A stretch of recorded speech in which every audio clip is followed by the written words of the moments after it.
IT တက်လို့ရလား architecture တက်လို့ရလားဆိုရင်ရပါတယ် College of Technology မှာဗာမေဂျာတွေနဲ့ဘယ်လိုမျိုး option တွေရှိရဲဆိုတဲ့အကြောင်းကိုကောင်းကောင်းသိသွားမယ်လို့ပြောနေပါတယ်နံပါတ်1 courses ဆိုတာပါလဲ College of Technology ဆိုတာပါလဲသူကအဓိက engineering ကို focus လုပ်တယ်ပေါ့နော်မြန်မာတီတွေနဲ့ပုံစံတော်တော်လေးဆင်တယ်ကျွန်တော်မှကျတော့သူက high school နဲ့ college နှစ်နှစ်နဲ့ကိုပေါင်းထားတဲ့ပုံစံမျိုးပေါ့နော်ဒီအကြောင်းပြီးတော့ရင်အလုပ်ကိုင်ခွင့်လည်းအများကြီးရှိတယ်ဒါမှမဟုတ် university ကို transfer လုပ်ပြီးတော့တက်ရကနေပြန်တက်လို့ရပါတယ်အဲ့တော့ဗာမေဂျာတွေရှိတယ်ဗာမေဂျာတွေရှိတယ်ဆိုရင်တော့ဟောဒီ list တွေအတိုင်းပါပဲဂိုင်းလမ်းမှာလည်းဖတ်ကြည့်လို့ရပါတယ်ဒီမှာစာမေးပွဲတွေဖြေတဲ့အခါမှာဖြေရတဲ့ဘာသာရပ်တွေကတော့ဒီတိုင်းဖြစ်ပါတယ်အဲ့တော့ point major နဲ့ကိုဖြေရမယ့်ဘာသာရပ်တွေကို check လုပ်ကြည့်ပါဂျပန်စာကတော့များလေကောင်းလေပါ English လည်း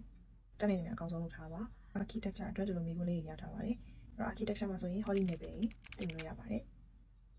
ဟောပြတဲ့အခါမှာလက်ချက်ရေးနိုင်ဖို့ကအရေးကြီးပါတယ် IT နဲ့ information major အတွက်ဆိုရင်တော့